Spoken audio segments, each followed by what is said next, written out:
ఇంత చిన్న పిల్లల్ని కూడా ఇట్లాంటి చిన్న పిల్లల్ని కూడా ఇబ్బంది పెట్టిందని చెప్పి అంటున్నారు. నిజంగా అంతటి దుర్మార్గుడు ఇట్లా ఎందుకు ఉండనిస్తుంది ఇక్కడ? సార్ మాకు తెలియదు సార్, ఇట్లాంటి మనిషి అని మాకు తెలియదు సార్. ఈ గుడాని వచ్చింది మా తాతల కాడించి ఎరకలే, మా ముత్తాతల కాడించి కూడా ఎరకలే. నడుమందరంగా వచ్చి సార్ అత్తని ఇడతలేడు, మామని ఇడతలేడు, ఈ శల్యాన్ని ఎడతలేడు, ఈ అక్క అని ఇడతలేడు, మనవరాలని ఇడతలేడు. అందరికీ పేవించుడు బేరం పెట్టిండు సార్. వీనికి ఎందుకు ఉంచాలని మేము గొడవలతో కొట్టినాం, కట్టెలతో కొట్టినాం సార్. ఎన్నేళ్ళ నుంచి ఉంటున్నాం ఇప్పుడు 10-12 సంవత్సరాల నుంచి మాకు గదే బాధలు పెడుతుండు. అంటే అతను మీ కాలనీ కొత్తగా వచ్చిండు, కొత్తగా వచ్చిండు ఈ ఊరికి, కొత్తగా వచ్చి మాకు ఇంత బాధలు పెట్టి 2 పోరగాళ్ళు కూడా పేవించుకొని ఒట్టిగానే ఉంచుకుండు అని పెళ్లి చేయలేవు అని పేరటం చేయలేదు సార్. మా తమ్ముని బిడ్డలే వాళ్ళు, దూరం పోలు కాదు సార్. మమ్మల్ని మొత్తానికి ఆగం చేస్తూ మా మేనత్త కూడా గింత ముసలిది ముడిగిది, అలా నడుమనే రాదు, కాళ్ళు ఇట్లా దేవుతుంది, అది నడుము ఇరిగింది. ముసలిదాన్ని కూడా సంసారం చేస్తాడు సార్. గింత బాగా నాయనమ్మను ఆ నాయనమ్మను సంసారం చేస్తాడు. అత్తలు 2 అత్తలకు, ఇద్దరు ముగ్గురు మా మర్దళ్లకు, చిన్న పోరగాళ్లకు గింత. ఈ అమ్మాయి ఎంత ఉన్నది సార్, ఈ అమ్మాయి ఎంత ఉన్నది చూడు సార్. ఈ పిల్ల కూడా అబద్ధం అంటున్నా సార్, ఎంత ఉన్నది చూడు సార్, ఎంత ఉన్నది పిల్ల చూడండి సార్. ఈ పిల్ల వచ్చి నిలబడాలని నేను పిలిచిన, ఇప్పుడు మేము పిలుచుకొచ్చినామా సార్? గింత ఈ పిల్ల కూడా సంసారం చేస్తాడా? గింత బాధ ఉంటుంది సార్. మేము ఉండి ఎందుకు ఉండేందుకు ఇక మేము ఇష్టం పోసుకొని వస్తాం సార్. వానికి ఉంచాలని, వాడిని ఉండాలని మొత్తం ఆడలో కలిసి వాడిని నరికిదాం. పిల్లగా తప్పే లేదు సార్. నేను చెప్తున్నా సార్, మొదలు నాకు నరికిండు సార్. ఎప్పుడంటే జిడికల్ తోట ఉంది, ఒక మనిషి చచ్చిపోయిండు. చచ్చిపోతే మా ఆయనే వాళ్ళిద్దరు పోయారు. వీళ్ళు ఏడుతురు సార్, జర నాకు గుండె నొప్పి, ఆ భయానికి ఏడవలేక నాకు భయం పుడుతుందని నా తమ్ముని ఇంటికాడ పోయినా. ఏమన్నాడంటే కళ్ళు కోట తాగపోయిండు సార్. కోట తాగపోయి నాకు ఇట్లా తన్నిండు సార్. అరే నేను అత్తమ్మని అయితే నాకు ఎంత తన్నిరా అని నేను చెప్పిన. తంతే మా తమ్ముడు ఏం చెప్పిండంటే, అత్తమ్మకి ఎందుకు తన్నినవురా, నువ్వు అత్త కావాలి ఏం కావాలంటే అని ఉరికిపోయిండు సార్. ఉరికిపోయి ఏం చేసినట్టే నేను బండలు తీసుకున్నాడు. బండలు తీసుకుపోయి మా తమ్ముని కొట్టపోయిండు సార్. ఇక్కడ నరికిండు. ఆడపోయి నా తమ్ముని ఎందుకు కొడతారు అని నేను పిలుచుకుంటా, ఓరుకుంటా, తిట్టుకుంటా నేను పోతున్నా. అయితే చుక్కమ్మ వాళ్ళ భార్య, పెద్ద భార్య, రావే చుక్కమ్మ అనుకుంటా రోడ్ వెంబడి ఓరుకుంటా పోతే నేనేమనుకున్నా అంటే సార్, నా బిడ్డనే చంపుతాడు, నా తమ్మునికే చంపుతాడు. రాని వాళ్ళు పొరగాలు ఇంత బుడ్డ పొరగాలు ఉన్నారు, 10 మంది 20 మంది ఆడ ఉన్నారు. మీకు చంపుతారు, రోడ్డు ఉంది, రోడ్డు మీద వస్తే మీరు చచ్చిపోతారు బిడ్డ. మా తమ్మునికి చంపేస్తాడంట, మీరు అందరు ఉరికిపోరి, మీరు ఆడవాళ్ళు మొగలు అందరు ఉరికిపోరి. నేను పిల్లలకు సమానించి ఇక్కడ రోడ్డు మీద పోతే వాళ్ళు మోటారో కోటరో వచ్చి చచ్చిపోతారు. నేను ఇక్కడ వాళ్ళకు ఆపుతా, మీరు పోరి అని వాళ్ళకి తోలేసిన సార్.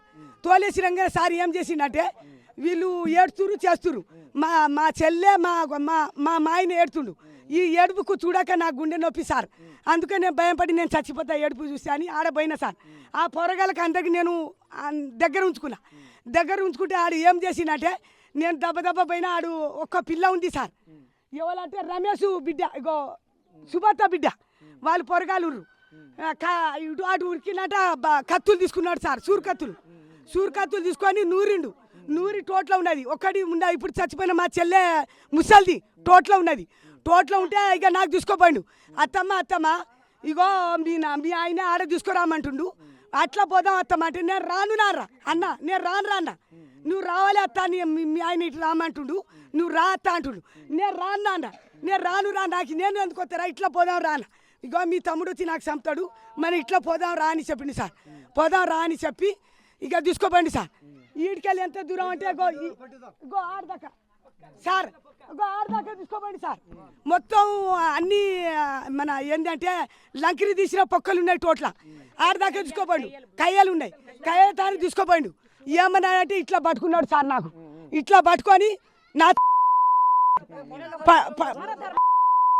గల్లా పట్టుకున్నాడు సార్.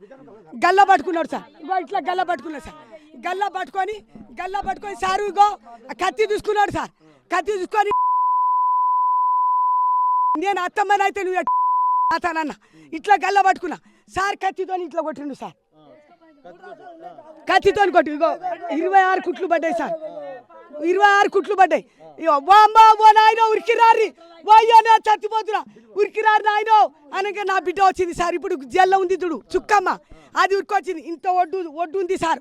మన ఏంది పొలం వడ్డు మరి కడుపున ఇట్లా పిండం ఇంత కడుపు ఆడికెళ్ళి దునికిందా మా పెద్దమ్మని ఏం చేస్తున్నా జర్రైతే ఈ కనీలు గుద్దేసిన ఉరికొచ్చిందా మీ దునికిందా నా అత్తమ్మని మా అమ్మని ఏం చెప్తున్నారు ఉరికి రాగానే ఇడిచిపెట్టి నా బిడ్డను కనీళ్ళు పెరిగి దునికి నా బిడ్డను తీసుకొని వెళ్ళిపోయింది సార్ ఇక నాకు సోయి బదిలింది సార్ నా బిడ్డను తీసుకొని వెళ్ళిపోయి నాకు చంపి కొట్టి ఇక నా తమ్ముడు మా ఆయన ఉరికొచ్చి నాకు తీసుకుపోయి సార్ బల రక్తం పోయింది నాకు సోయి బదిలిపోయింది సార్ ఇక నేను ఎట్లా పోయినో నాకు తెలియదు ఇక వాళ్ళు తీసుకుపోయి కుట్లు వేపించారు అప్పుడే జైల్లో పెడదామంటే సార్ వాడు దొరకలే వాడు దాగిండు అట్లా 2-3 నెలలు అట్లా దాగిండు 2-3 సంవత్సరాలు దాగినాక వాడు దొరకలే దొరకకుంటే అందరూ కోపం సల్లారికి వచ్చిండు సార్ 5-6 సంవత్సరాలు వచ్చిండు ఇక ఏమనో వద్దు కదా కొట్టిండో కోపంలో దాపంలో కొట్టిండు 5-6 ఏళ్ళకి వచ్చిండు సార్ వచ్చి ఇక ఆడికెళ్ళి ఇడిచిపెట్టాం నేను జైల్లో ఏం పెట్టా అని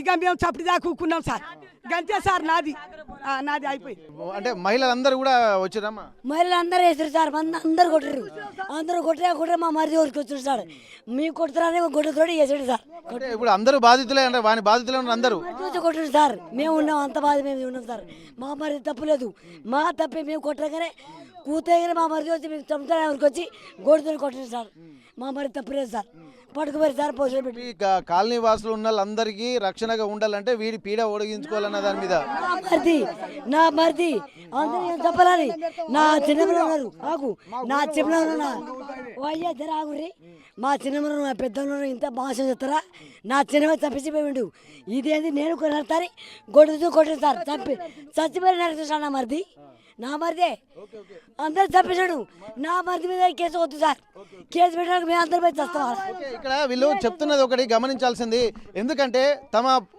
పిట్టల గూడానికి పట్టినటువంటి ఒక శని పోయింది కాబట్టి ఇక్కడ మేము అందరము దీనికి బాధ్యత వహిస్తాము ఏ ఒక్కరిని కూడా హింసించడానికి కూడా వీల్లేదు కేసు పెట్టడానికి కూడా వీల్లేదు అని చెప్పి ఇక్కడ వీళ్ళు చెప్తున్నారు ఎందుకంటే ఈ ఊరికి సంబంధించి ఎక్కడ చిన్న పిల్లల్ని అంటే తన తల్లి లేదు చెల్లి లేదు నాయనమ్మ లేదు తోడబుట్టినటువంటి చెల్లెలు లేరు ఎవరిని వదలకుండా కూడా తను రేప్ చేశాడని చెప్పి అంటున్నారు ఇంత దారుణమైనటువంటి విషయం ఈ కాలంలో కానీ ఎవరు వినలేదు ఎవరు చూడలేదు ఎవరు కనలేదు ఇంతమంది అంటే ఒక కామ పిశాచి లాగానే ఇక్కడ తనను అభివర్ణిస్తున్నారు ఊళ్ళోళ్ళందరూ బయట పనుల నిమిత్తం బయటికి వెళ్ళినటువంటి సందర్భంలో ఎవరు లేనప్పుడు కూడా వచ్చి ఒంటరి మహిళ కనబడితే చాలు ఆ ఎత్తుకొని పోయి తనని రేప్ చేసి చిత్రహింసలకు గురి చేసినటువంటి పరిస్థితులు కూడా ఉన్నాయని చెప్పి అంటున్నారు ఇక్కడ ఉన్నటువంటి వాళ్ళందరూ అతని పీడ విరగడ చేయడానికి కోసం ఎప్పటి నుంచో ప్రణాళికలు చేస్తున్నారు కానీ దొరకకపోవడంతో ఊళ్ళో వాళ్ళందరూ అంటే వీళ్ళందరూ ఈ కాలనీ వాసులందరూ కూడా ఏం చేస్తూ ఉంటారు అంటే ఇక్కడ మామిడి తోటలు పట్టడం కోసం వివిధ ప్రాంతాలకు వెళ్తూ ఉంటారు అక్కడ వెళ్తున్నటువంటి సమయంలో ఒంటరిగా ఎవరు కనబడితే అప్పుడు వస్తూ ఉంటారు వాళ్ళని చిత్రహింసలకు గురి చేసి ఆ రేప్ చేసి కొంతమందిని ఇదివరకు కూడా ఇక్కడ సిద్దిపేట దగ్గర దుబ్బాక దగ్గర ఒకరిని చంపేశాడని కూడా చెప్పి అంటున్నారు బస్తలో మూటగట్టి చంపేసినటువంటి సందర్భాలు కూడా ఉన్నాయి ఇక్కడ బయట ఇంకా ఎన్ని జరిగినాయో కూడా తమకు తెలియదు కానీ ఇక్కడ కూడా కాలనీ వాసులు అందరూ మంచిగా ఉండాలంటే అతని పీడ విరగడ చేయాలన్నటువంటి తమ లక్ష్యంగా వీళ్ళందరూ భావిస్తున్నారు ఇప్పటికైనా సరే కాలనీ కాదు పిట్టల గూడెం వాళ్ళందరూ ఏకమైపోయి తనను వదిలించుకోవడమే ఇక్కడ ముందున్నటువంటి కర్తవ్యంగా భావించి కాలనీ ఉన్నటువంటి వాళ్ళందరూ కూడా తనను హతమార్చడమే తమ కర్తవ్యంగా భావించారు చివరికి కడతేర్చినటువంటి పరిస్థితి వాళ్ళ బాధలు ఒక్కొక్కరు కాదు వాళ్ళ మాటలు చూస్తుంటే ఆవేదన చూస్తుంటే అంత ఇంత కాదు ఎప్పుడు అంటే ప్రతి ఒక్క ఇంటికి ఒక బాధితులు ఉన్నట్టుగా ఇక్కడ వీళ్ళు చెప్తుంటే కనిపిస్తుంది ఎంతమంది ఉన్నా పోలీస్ స్టేషన్లో కేసు పెట్టినా పట్టుకుందామంటే చిక్కడు దొరకడు ఊర్ల పంట తిరుగుతూ ఉంటాడు ఎవరు లేనప్పుడు మళ్ళీ ఇక్కడ పిట్టల గూడెంలోకి వస్తూ ఉంటాడు వచ్చి మళ్ళీ ఎవరిని ఒక అఘాయిత్యం చేయడము మళ్ళీ తప్పించుకొని వెళ్ళడము మళ్ళీ రావడము ఇట్లాంటి పరిస్థితులు జరుగుతుందని చెప్తుంటున్నారు ఇంతటి దారుణమైనటువంటి స్థితిగతులు ఉన్నటువంటి ప్రాంతాలు ఏవైనా ఉన్నాయంటే ఇప్పుడు కని విని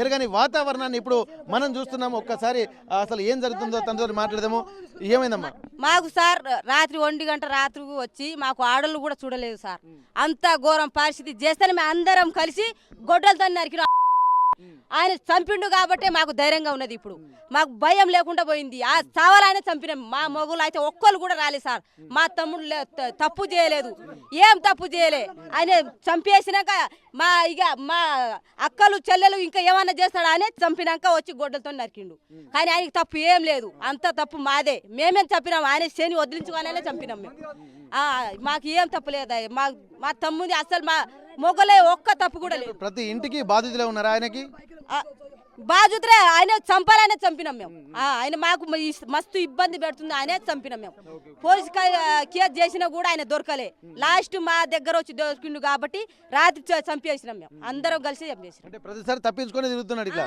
తప్పించుకొని తిరుగుతాడు ఆయన తప్పించుకొని తిరుగుతుండు చెల్లెని చూస్తలేడు నానమ్మని చూస్తలేడు అమ్మని చూస్తలేడు అంతా ఘోరంగా చేసి చెప్పిండు అందుకే ఈ రాత్రి వచ్చిండు ఈ రాత్రి వచ్చి దొరికిండు మేము చంపేసినాం అంతే సార్ మా తమ్ముని అయితే ఏం తప్పు లేదు మా ఆడవాళ్ళు అందరూ కలిసి చంపేసినాం ఆయన చంపిండు అందుకే మాకు ధైర్యంగా ఉండేది ఇప్పుడు మాకు ఏది లేదు ఇక అంతే కనకయ్య 30 సంవత్సరాల యువకుడు కానీ అతను ఎక్కడ చూసినా ఎవరిని చూసినా కామభావంతోనే చూసేది కాబట్టి ఇక్కడ ఉన్నటువంటి మహిళలు కూడా చాలా ఆక్రోశం వెలగెత్తున్న నేపథ్యంలో మరికొంతమంది ఉన్నారు ఏం జరిగిందమ్మా అసలు ఎందుకు ఇంతటి ఆక్రోశం ఆయన మీద వెలగలు సార్ వాళ్ళు చిన్న పొలాగా చూస్తలేడు సార్ ఆయన చిన్న పొలాగా చూస్తే చెల్లెని కూడా చూడలే రేపు చేసి రేపు చేస్తాడు మంచిగా ఈ జంగలాలు తాకుతాడు దుబారు తాకుతాడు ఆ చెల్లెని చూడలే అమ్మని చూడలే ఆ చెల్లె అన్న చూడలే ఎట్టాడితే అట్ట చంపిండు ఆయన అతను కూడా చూడలే గందరగోళం ఏం చెప్పాలి సార్ మేము నానమ్మ కూడా చూడలే నానమ్మ చూడలేకుండా చంపిండు సార్ ఆయన అలా నానమ్మ చంపిండు పోలీస్ కంప్లైంట్ కూడా ఇచ్చినాం పోలీస్ కంప్లైంట్ పోలీసు ఇంత దొరకలే ఆయన పోలీసులు పట్టించుకోలేకనా లేకపోతే దొరకకనా పట్టించుకోలేదు దొరకలే అని ఆధార్ కార్డు లేదు అని ఫోన్ లేదు ఏది లేదు వస్తాడు మనిషి మాట తీస్తాడు వెళ్ళిపోతాడు ఫోటో ఉందా ఫోటో కూడా లేదు సార్ ఫోటో లేదు సార్ ఫోటో ఉందా ఫోటో ఉంది సార్ అదే సార్ అది అసలైన తొలి వెలుగు. ఫాలో వాట్సాప్ @తొలి వెలుగు official.